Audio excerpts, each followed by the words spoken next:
بيبدأ الفيلم بولد صغير بيحاول ينجو في وسط البحر على خشبة، وبيعدي من تحته وحش بحري كبير.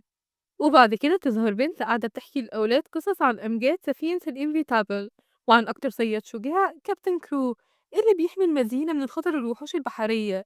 وبيظهر إن الأطفال دول في ملجأ لأبناء الصيادين اللي ماتوا وهم بيصطادوا الوحوش، والمشرفة بتيجي وبتعرفهم إن ده وقت النوم، فبيعملوا نفسهم نايمين. وأول ما بتمشي بتساعد الأطفال البنت اللي كانت بتغرق واللي كان اسمها ميسي إنها تهرب من الملجأ علشان تروح وتقابل أبطال السفينة وتبقى واحدة منهم. وبتظهر السفينة وبيكون عليها جاكوب وكابتن كرو وبيطاردوا أكبر وحش بحري وهو العاصف الأحمر، واللي اتسبب زمان في فقدان كابتن كرو لعينه. وفجأة بتظهر سفينة تانية لصيد الوحوش البحرية وبنشوف اللي بيهاجمها وحش، فبيقرروا بعد مناقشات بينهم إنهم يروحوا وينقذوا السفينة التانية، وبعد كده يبقوا يرجعوا يدوروا على العاصف الأحمر مرة تانية. وبيقدروا إنهم يصطادوا الوحش اللي كان بيهاجم السفينة بعد معركة عنيفة، وبياخدوا جزء من الوحش ده علشان يقدموه هدية للملك. وبيقرروا بعدها إنهم يروحوا ويصلحوا سفينتهم ويرجعوا يدوروا من تاني على العاصف الأحمر. وفي أثناء رحلة الرجوع بيلاقي جاكوب البحارة منهزمين وحاسين بياس إن هم ما مسكوش العاصف الأحمر، فبيتكلم معاهم جاكوب وبيحمسهم وبيحكي لهم قد إيه سفينتهم عظيمة وأنقذت أرواح ناس كتير. وفي أثناء كلامهم بينادي كابتن كرو على جاكوب وبيتكلم معاه وبيقول له إنه يوم ما هيمسك العاصف الأحمر هيبقى يوم تقاعده، وجاكوب هو اللي هيمسك السفينة وهيتولى القيادة من بعده. وبيقول له كمان إنه يوم ما أنقذه من البحر عرف إنه هيبقى زي ابنه، وإنه في يوم هيبقى قبطان الإنفتابل من بعده. وبيظهر هنا إن جاكوب هو الولد اللي ظهر في أول الفيلم. وتاني يوم بتوصل السفينة للمدينة وبيستقبلوه أهلها بترحاب شديد، وبتظهر ميسي وهي فخورة بيهم وبتمشي وراهم لحد ما بيروحوا الحانة وبيحتفلوا. وبتدخل ميسي من الشباك وبتتكلم مع جاكوب وبتقوله قد إيه هي بتحبهم وفخورة بيهم، وإنها عارفة كل إنجازاتهم وإن أهلها كانوا صيادين زيهم وماتوا وهما بيصطادوا.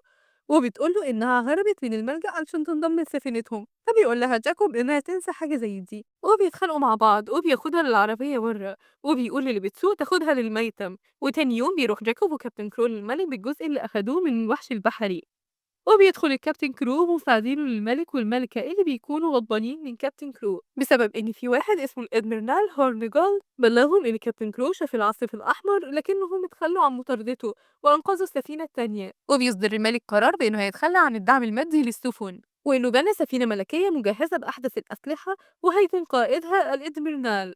فبيغضب كابتن كرو جدا وبيقول لهم إنهم هيفشلوا لأن السفينة دي مش جاهزة للإبحار، والكابتن بتاعها شخص تافه عمره ما شاف وحوش بحرية غير المتعلقة في السقف. وبيدخل جاكوب علشان يهدي الوضع وبيقول إنهم هيعلنوا تحدي إن السفينتين هيطلعوا يصطادوا العاصف الأحمر مع بعض، واللي يصطادوا الأول هو الكسبان، ولو هم خسروا زمن الصيادين هينتهي للأبد. وبيوافق الملك على المسابقة، وبتنطلق السفينتين وبيحط كابتن كرو خطة وبيجهز سفينته وبيخطب في البحارة عن أهمية رحلتهم دي. وفجأة بيسمعوا صوت جوه السفينة وبيكتشفوا إن ميسي دخلت جوه السفينة واستخبت، وبيقول جاكوب إنهم هينزلوها في أقرب مينا. وبيجي كابتن كرو وبتتكلم معاه ميسي وبيعرف إن أهلها ماتوا أبطال على سفينة صيد، فبيقرر يخليها معاهم وتقعد مع سارة في أوضتها. وبيوصلوا دريدمونت المكان المفروض فيه العاصف الأحمر وبيحسوا بوجوده وبيجهزوا نفسهم للمعركة وبيواجهوه. وبتدور بينهم وبين العاصف معركة عنيفة جدا، والعاصف بيكون ذكي جدا وبيحاول يغرق السفينة بالحبال اللي رابطينه بيها الصيادين. وبيقول جاكوب إنهم لازم يقطعوا الحبال وبيرفض كرو وبتتدخل ميسي وبتقطع هي الحبال وبيقع جاكوب وميسي في البحر.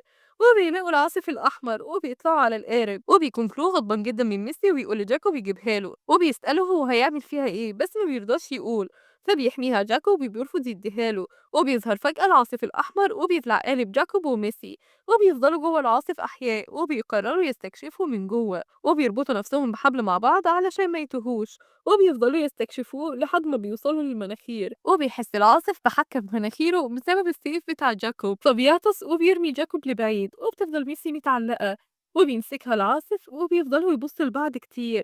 وبتحس ميسي بحاجة غريبة وبيكون جاكوب عايز يقتله، فبتقطع ميسي الحبال وبيرمي العاصف مية يبعدوا بيها عنه وبيبص لهم وبيمشي. وبيقرروا انهم يدوروا على مكان امان اكتر يستخبوا فيه، وبيجيب لها جاكوب الأكل وبيقول لها إنهم هيمشوا الصبح. وبتتناقش معاه ميسي وبتقول له هيحصل إيه لو الأبطال كانوا غلطانين في حكمهم وإن الوحوش مش بيأذوا بالهم بالأبطال اللي بيطاردوهم في البحار. وبيحاول يفكرها جاكوب إن أهلها ماتوا بسبب الوحوش. وبتفتكر ميسي إنها سمت العاصف الأحمر باسم حمرا علشان اكتشف إنها بنت. ومش بيهتم جاكوب بكلامها وبيعرفها إنه هيخرج يجمع مستلزمات من الجزيرة علشان يمشوا الصبح. وبتظهر سفينة كرو وبتتكلم سارة مع كرو وبتقوله إنهم لازم يرجعوا يصلحوا السفينة علشان هتغرق، وبتوريله الضرر اللي في السفينة، لكنه بيفاجئهم وبيقولهم إنه هيروح لجزيرة موكش علشان يقابل بيتر بي ويعمل معاهم صفقة ويستخدم أساليبهم للانتقام من الوحوش، خصوصا العاصف اللي حرموا من جاكوب. وبتقوله سارة إن أساليب بيتر بي محرمة في القانون ووحشية، فبيقول لها كرو إن مش همه القانون والمهم إنه ينتقم. وتاني يوم الصبح بتقوم نيتي من النوم وبتلاقي وحش صغنن جدا وبتفضل تلعب معاه، وبتدخل في منطقة فيها بيض الوحوش، وبيحاول جاكوب ينقذها وبيقول لها ما ينفعش تحتفظ بالوحش ده ولا تربيه لأنه مش أليف، ووعدها إنهم أول ما يوصلوا على بلدهم هيجيب لها قط. وهم خارجين بالغلط بيدوس على بيضة وبتفقس وبيترعب جاكوب وبيختل توازنه وبيدوس على معظم البيت، وبيخرجوا الوحوش المولودة وبيجروا وراهم، وبتظهر أمهم وبيقدروا يهربوا منها. وفجأة وهم في القارب بيظهر وحش مرعب وكان هياكلهم، لكن بيظهر العاصف الأحمر وبيتخانق مع الوحش التاني في معركة عنيفة. بيقدر في نهايتها العاصف الأحمر إنه ينقذ جاكوب وميسي، لكن بتقع ميسي في البحر وبينقذها الوحش الصغنن. وبعدها بيحاول جاكوب وميسي يروحوا بس القارب كان اتكسر، فبتطلب ميسي من حمرا توصلهم بيتهم عن طريق التمثيل وبتفهمها حمرا وبتوافق. وبيبقى جاكوب مش مستوعب اللي بيحصل وبيمشوا، وبيحاول جاكوب يتكلم معاها ويفهمها تمشي يمين بزعيق فما بتفهمهوش، فبتيجي ميسي وبتشرح لها بلطف وبتفهمها، وبتلاقي ميسي على ظهرها رماح وسيوف فبتبدأ واحدة واحدة تخلصها منهم.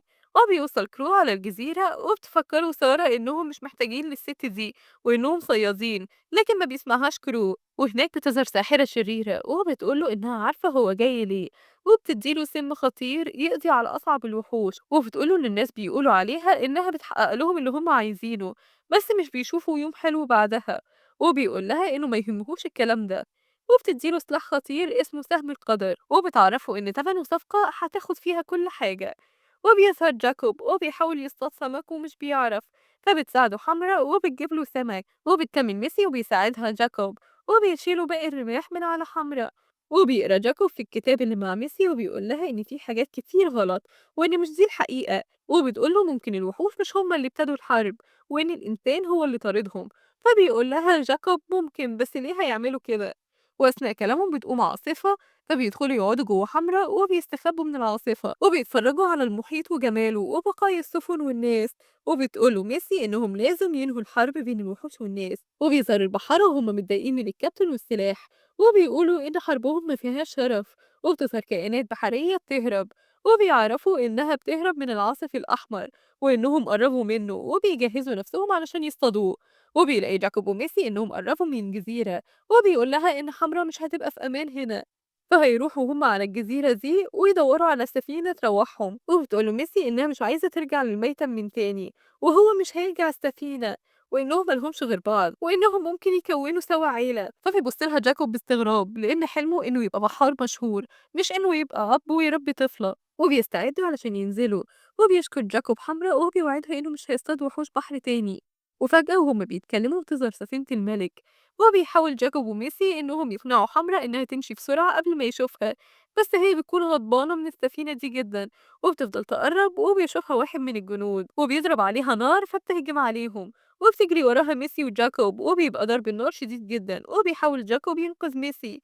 وبتهجم حمرا على السفينة وبتقسمها نصين، وقبل ما تاكل القائد بيضرب عليها جاكوب نار وبيقول لها ما تأذيش حد. وبيشوف كرو سفينته العاصف وبيروح العاصف لسفينة كرو بنفسه وبيرمي عليها كرو سهم القدر وبيقول إنه هياخده للملك حي والسم هياخد وقت لحد ما يموته وإنه دلوقتي متخدر.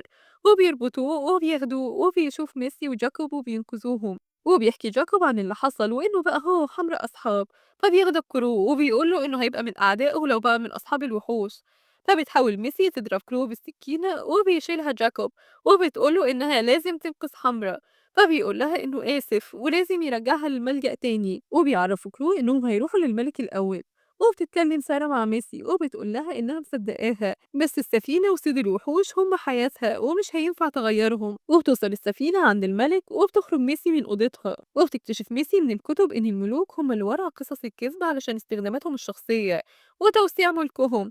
وبتطلع ميسي وبتحاول تفك الحبال عن حمرا وبيقول كرو خطبة عن الإنجاز العظيم اللي عمله النهاردة. وكان هيئة الحمرا فبيمنعوا جاكوب وبتدور بينهم معركة، وبتيجي سارة وبتساعد ميسي وبيفوق الوحش لكنه بيفضل متخدر ودايخ وبيستعيد قوته بعد كده، وكان هياكل كرو لكن ميسي وجاكوب بيمنعوها، وبتخطب ميسي في الشعب وبتعرفهم الحقيقة، وبيثور الناس على الملوك وبيطالبوا انهم ينهوا الحرب ويسيبوا حمرا تروح لبيتها، وبيعصي الجنود أوامر الملك والملكة لأول مرة، وبيرفضوا انهم يأذوا وحوش البحر أو البحارة. وبنشوف في آخر الفيلم جاكوب وميسي بعد ما بيعيشوا مع بعض كعيلة وبينتهي الفيلم.